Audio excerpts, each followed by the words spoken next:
well apprised.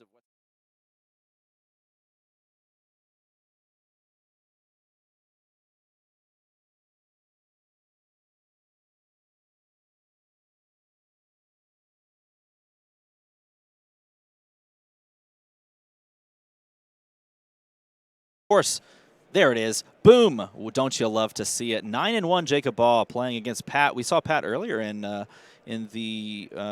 draft rounds. And there we go. Crushing it right at the beginning. Here's Dash choosing to start with an item in play. And in doing so, choosing the induction chamber and pitching to start things off. Look at that, gaining some life. Yeah, let's start the game at 43. Why not? Again, Jacob Baugh. We're going to get the names sorted out very shortly. Don't worry about it. And, yeah, Red Sigil of Solace, Jacob Baugh on Dash, Adventure Extraordinaire. Somebody out there was actually cosplaying Dash. Yeah, it was a great cosplay, too. Here we have, look at this, a Zealous Belting to kick things off for the Oldham. Would you have pegged Oldham for Zealous Belting plays 6 months ago? Probably not, because 6 months ago, Oldham was really the defensive stalwart where you're not looking to attack. You're looking to fatigue. You're looking to just pack your deck with, what, like 16 to 20 defense reactions and say, come at me, bro. But in this case, things have changed. Prism's not out there, you know, being a menace. You can start swinging back. You know, you come out of hibernation, and Oldham is feeling hungry. Yeah, he's going to come at you in a variety of different ways, and we see that in the different you know, deck lists and the different ways that you can pivot that deck list. You can play large dominated attacks. You can play a wide game where you are coming in with all of these different you know, smaller attacks, E-strikes and things like that. You can even play pummel plays, right? So, Heart of Ice over Tunic in this matchup. What's the play here? This is all about playing against a control Dash that has defense reactions. So if you, as the Oldham player, kind of put your opponent on the strategy of, okay, they're just going to try to fatigue me out, play defense reactions, stop my big attacks. Well, I can play Heart of Ice. Now they have to pay extra for those defense reactions. Unmovables cost 4. That's not fair. That's absolutely not fair. There's taxation without Heart of Iceation. That's right, there is. And that is a really cool read. And Pat's going to try here to make that work and make that happen over the next, I don't know, however long this game lasts. Well, and this is what's so fascinating about the game and just like the heroes, the metas within the heroes themselves. Because you looked at, for instance, Singapore with Boost Dash, Teklo Pounder, and if you're going into the game after that, your opponent reveals Dash. Hey, I'm playing Dash. All right, cool. Teklo Pounder, you know, we're gonna you know, we don't have to worry about defense reactions. You're going to come at me hot and heavy. This is the sideboard I'm going to have, blah, blah, blah. But you know what? You don't know that. All you see is the hero. You don't see the induction chamber. You don't see the weapon. You don't see the equipment. So things within the heroes themselves can be very different. So having a good read on not just the overall hero meta, but the micro metas within those heroes specifically is very clutch. Yeah, knowing the matchup is hugely important, and knowing when to trigger Heart of Ice is also going to be very important, because we did see earlier he triggered Heart of Ice, and Jacob had to block in a different way or choose to take damage, and in doing so, we saw him actually on his turn pitch a defense reaction from his hand in Springboard Somersault that he couldn't use to prevent damage.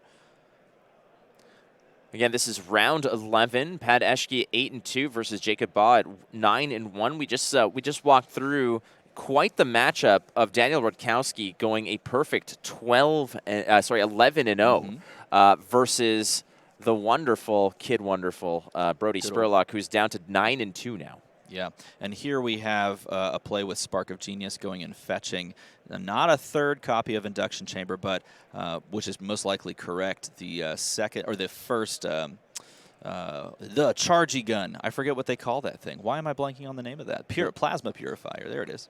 The Chargy Gun. Put that down. Chargy Gun. Hello, Write Chargy that down. Gun. Exactly. Hey, James White, alternate art? Nah. How about alternate names to cards? Chargy Gun, go pew pew. Look at this dominated Okanold. Hey, that's a sweet card. Yeah.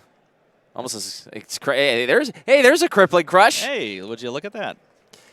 You know what? In that note, why don't we just rename the heroes too? Like, hey, that's not Oldham, that's Larry. That's okay. Larry. Yeah, old man. Old man is what a lot of people call.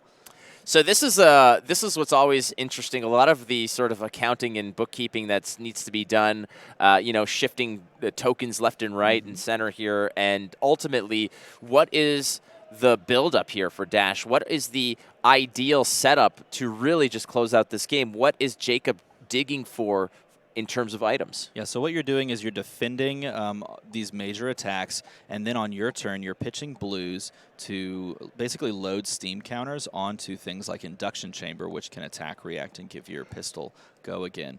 But pushing pistol damage off of the back of Plasma Purifier by buffing it up, and then by giving it go again. So basically, all you're going to do is go pew, pew, pew, pew, pew, pew for 2, 2, 3, 3, 3, over and over again. Wow. That's breakdown. That's a breakdown of the highest order. I was going to say, I think that's a Nicki Minaj song you just sang there. Pew, pew, pew, 2, 2, 3, pew, pew, 2, 3. It's like, okay. And here we have just a disgustingly dominated Glacial Footsteps off, and it was dominated not by its own effect. I believe it was dominated off of the Tear Asunder, and that forced discards as well.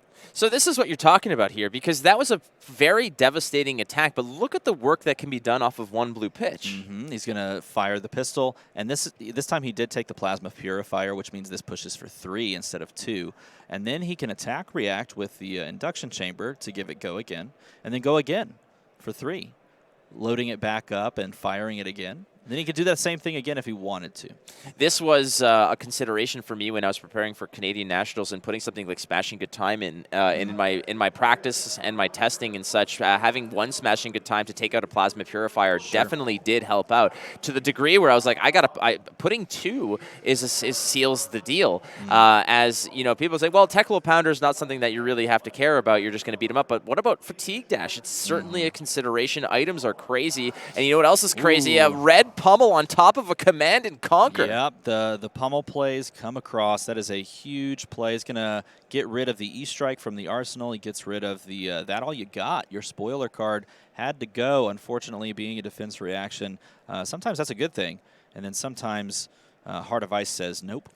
So what do we got there? And I think there's 2 Thunderquakes that are going to be pitched away, a Winter's Grasp as well, but we're going to activate the Heart of Ice again, based off the fact that what you're trying to do here is just trying to really tax those defense reactions. Zealous Belting, 5 go again is a good start to the turn. Yeah, 5 go again, and then you have the threat of coming in with the Winter's Wail after this. You could also, depending on what you have in your hand as well, you could also swing something from the hand if you've got like 3 cost in your deck, if you're choosing to run those. So we're going to pitch a blue here, because that Sink Below is costing you 1. 2 float here, so you got the resources necessary if you want to block something else like this Frosty Hammer. And he's going to, look, Oasis Respite, gain a life. He has less life, and that is going to be something you have to pay 2 for, but it ended up working out nicely and blocking out the Icy Hammer for 4, like you said. But I think Pat Eshghy did a good thing here. Being able to tax the D-Reacts as well as swinging Hammer, getting some cards out, and maintaining an arsenal, I think is decent. Jacob Baugh also just played a Sigil of Solace, so on top of the... let's get real here. On top of the Oasis Respite, Pat Eshghy is further away from victory than he was when he started that big attack. It's actually very true, but here he's going to Crown of Seeds on his own turn, setting up, just 2 resources floating in a 4-card hand, which could allow him a little bit more flexibility and trying to dig a little bit perhaps for, could be like a Fused Oakenold. It does look like there's an Oakenold in hand, so he might be trying to dig for a Fused Oakenold.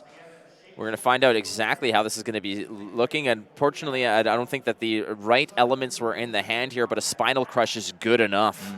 Spinal Crush represents a lot of damage, and it really keeps your opponent in check in a lot of different matchups. And here, because he's being taxed, he's considering just throwing that stuff in front of it. Maybe had a defense reaction in arsenal, maybe in hand, but it might be just too expensive based off Heart of Ice. At what point here is Jacob turning the corner? Well, it's really good, and he did, by the way. He did exactly have a defense reaction in hand.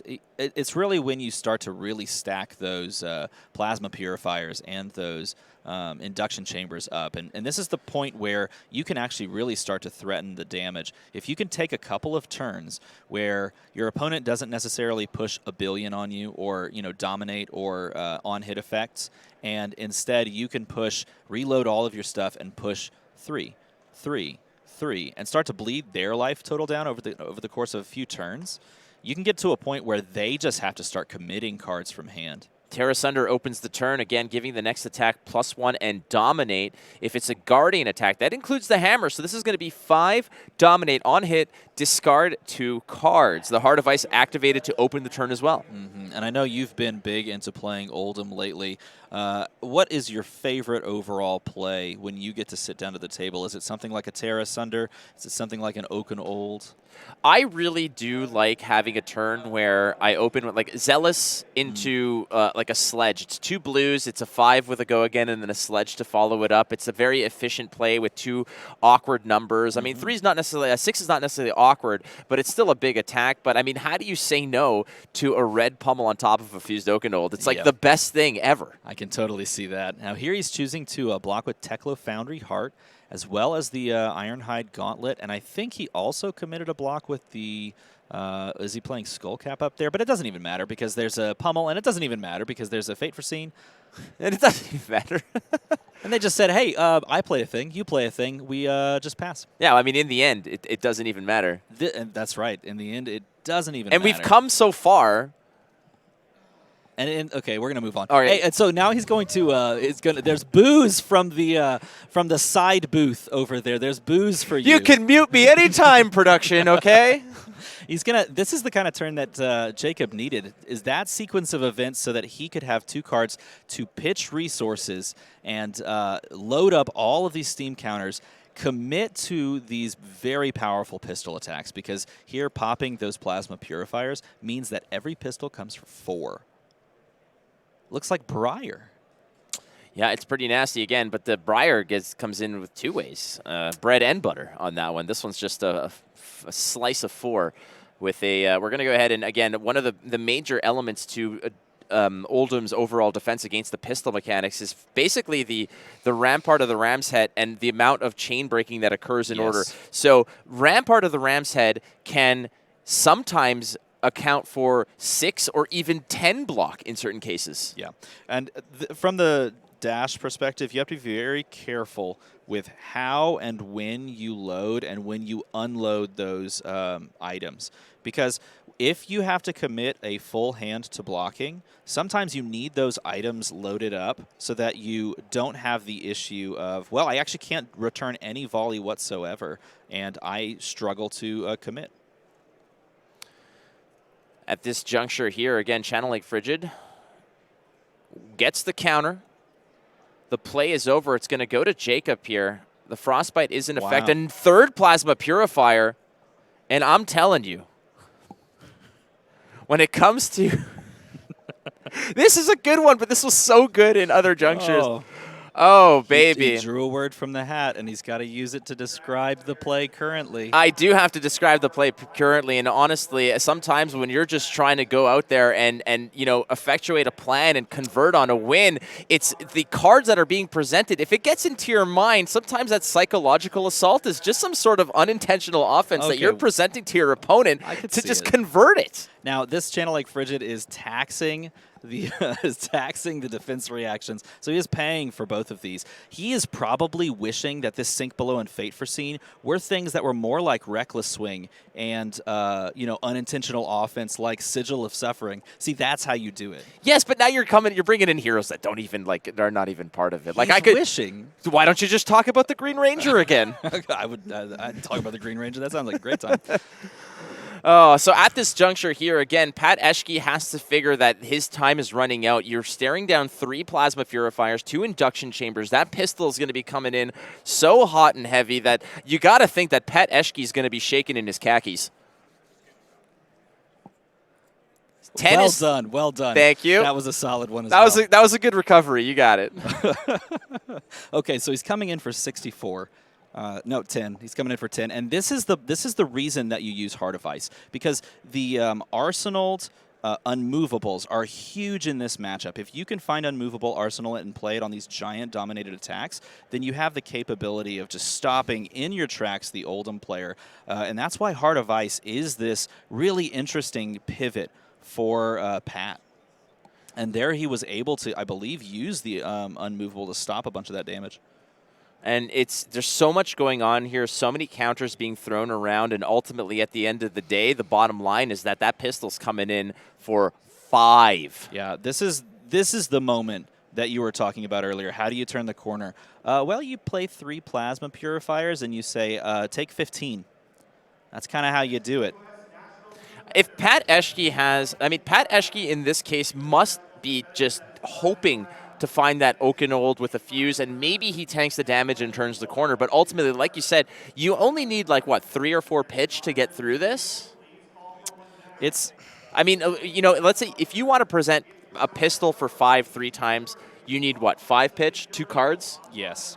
It's a little bit tricky, right? And you're set up nicely with all of the items that are already loaded, and so you in this case you do have a setup that's really well maintained for all of this. He's got a card still in hand. At this point, all Oldham wants to do is get through a turn like this, find a window, and just defenestrate Jacob right out of it. Yes, I had to draw defenestrate. That was a look it up, everybody. Defenestrate. Defenestration. Yeah, look that up. For those who are wondering. Hey, because we're not just an entertainment show. We're an educational program here, okay? So throw a person out a window. That's the literal term. It's true. The amount of times I've threatened to defenestrate someone. Here's the Heart of Ice activation, and look at this. It was a ploy the whole time because he just plays the Sigil of Solace from the arsenal. Look at this. Jacob is just hitting his head against the wall saying, how do I get through this? And again, it's much like the Icelander player that wants to find their ice hexes, set up the late game kill shot. This is something that Jacob is digging for all of those equipment pieces. They're putting the items on the board. 2 induction chambers, 3 plasma purifiers. The pistol already loaded. So what do we do if you're Pat Eshghy here? Are you just blocking these out until you find the right recipe? Well, Pat is in a really tough spot. He does have block on his equipment still, so he can try to find a time and find a place where he's got a fused Oaken Old, or he's got like a big pummel play that tries to steal a bunch of cards. And this, obviously very helpful because you've made it hard to defense react, and you see pitching defense reactions there just to play the unmovable from the arsenal.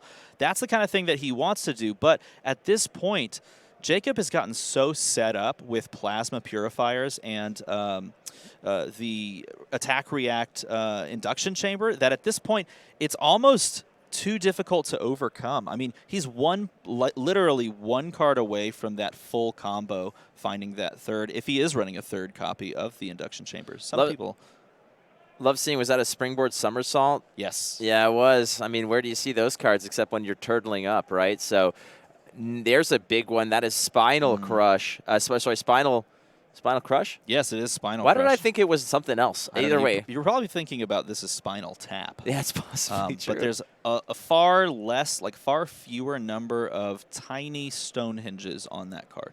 Stonehenges? Yes, that's right. That's pluralized. Is it like Stonehenge-I? Or is it Stonehenges? Probably hinges. Is it? I would imagine so. So passing on over to Jacob's turn, he does have a card in hand, a card in arsenal, but he's also fully loaded for bear. And again, he can just say, pistol, pistol, pistol. Look at him. There you go. Just clean up all of those. Say, all right, +1, +1, +1 for the turn. Let's fire away. We're going to pitch to load, and ba-boom. That's a 5 spot again. Shooting from the hip. Screw you, Greedo. I shot first, and in this case, that's how it's going. At this point, he's literally to the point where if any damage here goes through and knocks it down to like a 15 life total, he just presents lethal every turn. He's going to block here with the equipment. This is really what he needs to do. Block with the equipment, block with the shield. Now, when discussing this matchup, and I was talking with Tarek about this, and the utility of something like Smashing Good Time, and he was just mentioning, like that shield eventually is just going to win you the game because they won't be able to bust through. But that's under the guise that they might not have 3 plasma purifiers on the table. It really is, yeah. And with Smashing Good Time on the table, you're thinking, all right, if I can crush 2 of them, or 1 or 2 of them, then yes, it becomes to a degree where Rampart of the Ram's Head is just going to shut them out completely. They're going to run out of gas. There's nothing you can do. However, at that point, maybe it's a stalemate. Maybe you can't do anything. But ultimately, at this juncture, 3 plasma purifiers sending that pistol multiple times for 5 spots each time is so much to bear for Pat Eshghy. Yeah, at this point, Jacob can literally present lethal off of a single blue every single turn until the end of the game. But Pat has an opportunity here because he used his equipment to block. Has an opportunity to maybe put something together, and then nope, that's just the good old third unmovable in the arsenal there. Jacob found that, tucked it away, and then said, yeah, your turn's over. Hard to find, showing up in a lot of decks recently because we know that the shift has been from aggro to control, and you're going to see the cycle come back once or twice at least, and being able to gain 3 life purely by paying for your other cards. That's just, I mean, that's like having air miles on your card, baby. You're spending them anyways. Might as well get some mileage off of it. So he drops 2 resources, keeps 1 floating, starts to remove these tokens, giving the opportunity, I guess, to react at instant speed with a Heart of Ice, or not Heart of Ice, Crown of Seeds is perhaps the thought here. Now, I'm wondering if Heart of Ice in this case did enough to change the outcome of this game, or if Tunic and having that every 3 turns having a 5-card hand was the better play here. Obviously, Pat Eshghy at 8-2 knows what the hell he's doing. He's probably practiced this matchup, knows this matchup, and has decided on it. And I'm wondering if perhaps, how this game would have changed if that was, let's say, a Tunic over a Heart of Ice? It is a great question to ask. And look, he is still putting together what he can. He's dominated off of the Terra Sunder and Oakenold here, and that's going to force cards out, right? But Jacob's going to commit to the block here, throwing as much as he wants there. Single card from hand. Oh, and he's going to Oasis Respite. This is, and again, maybe the Heart of Ice, if you have the resources for it there, just makes it a little hard to do that. But we saw early game that Heart of Ice putting in work to stop those defense reactions was potent.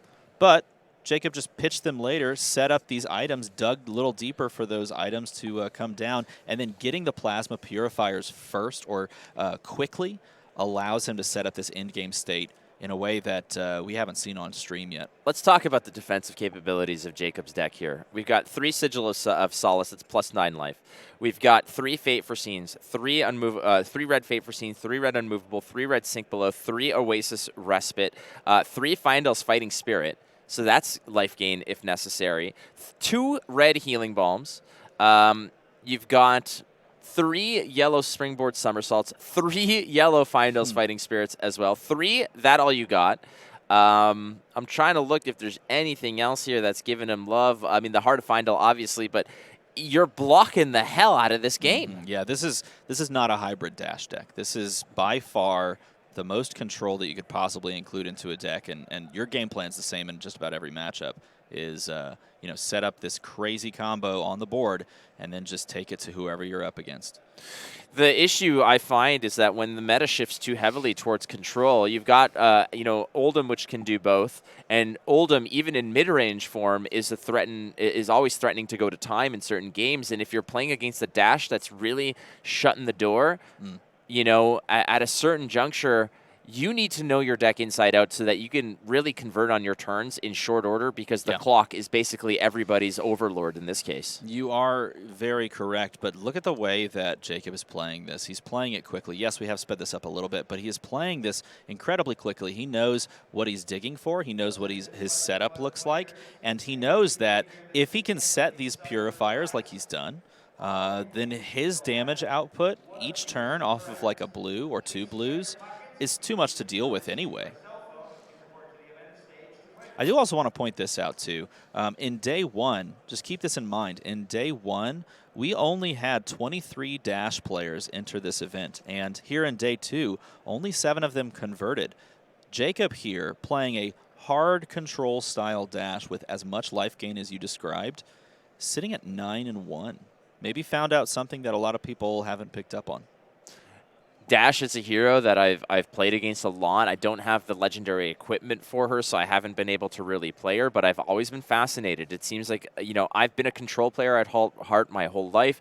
Every card game I've ever played, I've loved control. I've loved the responsiveness of it. I love playing off of what my opponents are doing. It just makes for a more fascinating gameplay to me, and Dash is certainly on my radar as something I want to try, and Jacob here has really created this monstrosity of frustration for even the most aggressive decks. And again, it's a deck that if you give time to, will punish you. And I'm wondering if Jacob really goes deep into this tournament, into the top 8, if suddenly cards like Smashing Good Time just spike in value and appeal. Yeah, if Dash gets picked up in any way, shape, or form, then the need for item hate will be there. Arc Smash! That's right. Arc Smash shows back up into some lists, and I do think Rhinar players do just bring in a single Arc Smash most of the time anyway, because they know that matchup, even all the way back in the crew days, was one that you needed that for. And here's a shot for 5. We're going to use that, we're going to use the shield and take a single hit here. Pulverizes Gonzo. And no damage dealt because of the Crown of Seeds. Yes. Block 5 here. Let's do it again, baby. Last verse, same as the first. Gonna fire again for 5. And there it is again. Man, that's a lot of shots, and it's a lot of reloading, and you're just, what you're doing is you're bleeding your opponent out of cards from hand, you're bleeding them out of time, and you're looking to push damage with those pistols. And he's got the setup. So that all you got is going to clean up the rest over here. And again, at this juncture, I think Jacob's just saying, all right, I've got cards, I've got the setup. You definitely have nothing to take out my plasma purifiers because you would have done it by now. Yeah. So Pat, let's just get this done. Here's a pistol for 5. Give me your hand. Do the same thing. And again, a lot of the defensive capability here is off the fact that Pat has to maintain an arsenal, but it's been, those pistols for 2 are laughable. Pistols for 3 feel a little bit bad. Pistols for 5 are, that's an emo band name. Pistols for 5 is a dangerous, dangerous thing. And he is very fortunate and correct to have taken the line on picking up that shield. So blocking, hitting, just keeping those attacks at bay, which keeps one card in his hand, allowing him to always swing back for 4. And he's slowly but surely, working that deck for Jacob down to, it's very purest, thinnest form, because he is just pitching these blues over and over again. That was me in high school, the purest and thinnest form. There you go. I was in my purest and thinnest form in high school. All right, the Teklo Plasma Pistol, 5 spot. And we've seen this again. All right, well, we're going to block for 5 because we have to. We're going to do it again. And, it's a matter of time here, but he's busting through. He's coming across with another block there. And another 5. Got to pay the resource. Chuck in the block, the equipment block. Wants to keep the single card in hand so that he can at least throw the weapon. But I don't think, is an arsenal more important here? No, it's... No, he's going to play Hypothermia. Now, that is a way to swing a game. Find a Hypothermia, stick it down. You can't gain go again off of anything. So you can load up and you can fire one time, but you're not getting much else. I'm trying to look at what attacks Jacob has in this deck. I see 3 Command and Conquers.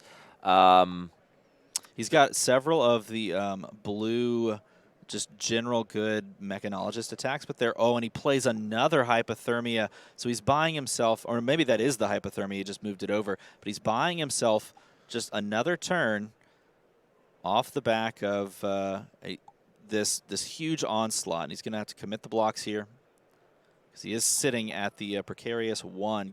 I believe he's Earth reacting to stop 2 damage. That's fair. And, okay, Pat Eshghy has a hand now and an opportunity. And at the right time, too, because Pat Eshghy's at 1. Is this a moment where he's pitch stacked into something? No, he's going to channel Lake Frigid and hope that could possibly save him here. He's down to this, down to 1. He's got 4 cards. Rouse the Ancients, Glacial Footsteps, Winter's Bite. I missed the 4th card. Plasma Pistol for 5. It's going to cost you an extra 1. Look at the channel Lake Frigid. Look at it. Look at it. See what he does. That's right. Pay the resource there, but it's still coming for 5, and he still has to deal with it. It's going to be a painful, painful turn if he can't find the block. He's going to use the crown to mitigate 1 damage here. This may just close it out on this turn. The inevitability, Thanos snap style of the 5 into 5 into 5, maybe showing its head here. All right, we're going to block a perfect 5 here. Again, Macho Grande for 3, the 1 from Crown, 1 from Rampart of the Ram said, hey, Ice React, see you later. And everything costs a lot more, too. He's going to pay to put the pistol back out there, load that pistol back up, and survives the turn, again, thanks to some tricks that Oldham can put out there. Got to keep that Channel Lake around if he can, but he's stuck with a 2-card hand, and it's oftentimes just very tough for that. 4, no Frost Bite on hit. Damn right, yeah. Pat Eshghy proving that tricks indeed not just for kids. They're for Oldham as well. Who is probably the furthest thing from a child. That is correct. In Wraith. The grandfather of eternity, they call him. Can he find his way out, or has his time run out? Jacob just going through the motions. The setup is there. The table is set, as we say, with the 3 induction chambers, the 2 plasma purifiers. That pistol is dirty. There's the block. There's the cover. He's going to react. He's going to block again, paying the resource. But he's got to block it all. That's the problem. And blocking it all is possible with the shield. Donating another card, left with 1 card in hand. Has to consider tucking that card. Because if you don't have... Oh, no, just kidding. It's another hypothermia. Wow. Just kidding. He's hanging around. He is truly the grandfather of eternity. I'm trying to see here. Let's take a look how many of those Pat Eshghy has in terms of hypothermias. We got 3, so we've seen 2. Another one floating about. You know it's true. This is going to be a very interesting sequence because if he actually can present a threat on his own turn, he does have a pummel in hand. It might be too expensive to try and find a way to pummel for victory here, but if he has a threat... The problem is you got to be exact here. Pat can't let anything leak through. Yeah. That is of course, the issue is that you're being presented 5, and 5 is one of those awkward break points. It's past the 4 break point, of course, but you're still having to commit like a 2-card block or, you know, some trick that you have like a defense reaction, which doesn't look like he has access to, but he is going to throw that 5 in front of it, leaving him a 2-card hand. So what is the clapback here, and is it significant? Again, if Pat Eshghy had any bank to play with here, and then you know that would have just been absorbed, and then the clapback with the pummel wins it. Look at this. Did you see the Remembrance play? He banishes Remembrance. He goes and gets 3 attacks. He gets last-ditch effort for the fatigue attack. He gets Enlightened Strike for extra damage and a Command and Conquer as well. So it may not just be about the pistol anymore, trying to close this game out in 4 minutes and 48 seconds. Last Ditch Effort is a card that every time I open it, I'm like, when would you ever see this played? Right now. Yeah. 9-1. And that's going to be the shake. What a...